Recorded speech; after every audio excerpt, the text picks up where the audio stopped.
little off topic. What an intro. Anyway, this video is a little bit weird. If you guys remember my little series, Mechanical Keyboards 101, I went over a lot of the stuff from choosing mechanical keyboard to customizing mechanical keyboard, and I said part 2 would have been the last of that series.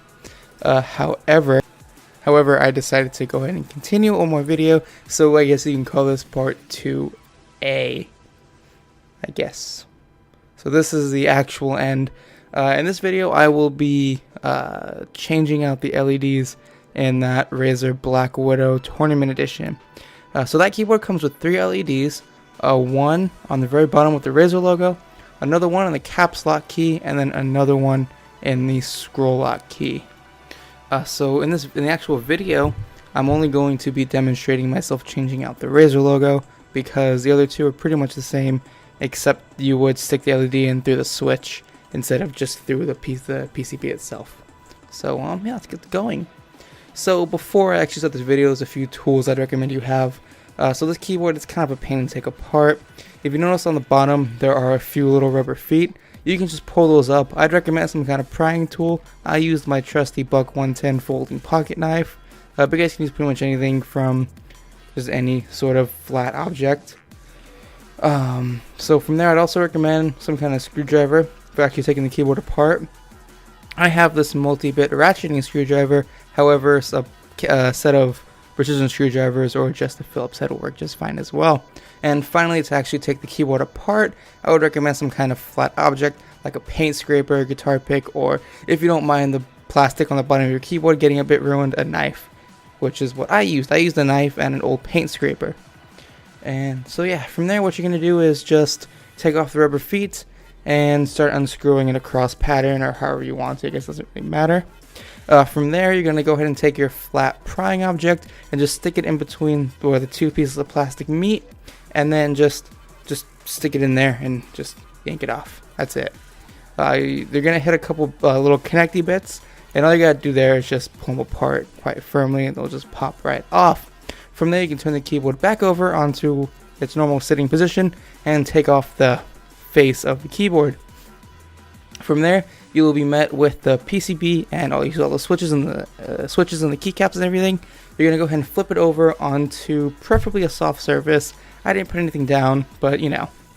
And you're gonna go ahead and lift the back piece of plastic off, but be careful because there is a little USB connector thing with some wires where you plug the wire in and out of.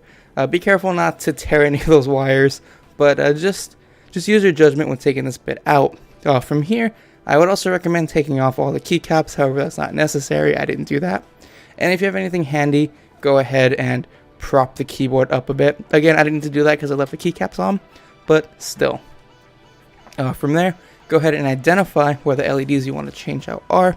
In my case, at the very bottom, I can see the LED itself and the 2 prongs. I went ahead and snipped that before I made the video, but you can use anything from a pair of like wire snippers or a pair of scissors even. I use these little jewelry cutter things that I got at Michael's for like $7.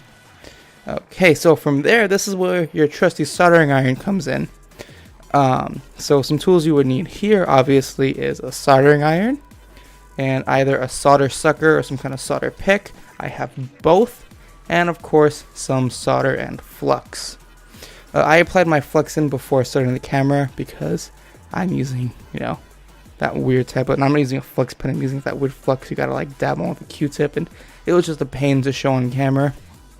So you apply your flux and you just heat up the solder until it's nice and shiny. And this is where timing is key. So if you take the soldering iron off and wait too long, the solder will set again and it's just annoying. You risk burning out the PCB and ruining the LED and all that if you want to keep the LED and didn't snip it. So what you're going to do is you're going to take the soldering iron, put it on the solder joint until it's nice and melty. Then you're going to take your solder sucker, press the little button on the top, and put the sucky end on the solder while it's still wet. Hit the button, and then if you did it right, it should just pop up nice and clean. The other thing you can do is with the soldering pick, get the solder nice and soldery, melty, and just roll it up in a ball with the pick and just pick it off. It's not hard. You can do it with like a screwdriver or something even if you wanted to. I messed it up and I did it both ways. As you can see in the video, I actually ended up touching my pinky to the soldering iron, and I've got a nice little scar on my pinky to show my mistakes. And yeah, so from there, once you have the solder all off and nice and clean, you can take your LED. I purchased mine from amazinglights.com, even though I wouldn't recommend shopping there for LED bulbs anymore. I'd recommend just, I guess, going online, Amazon, doing some Googling.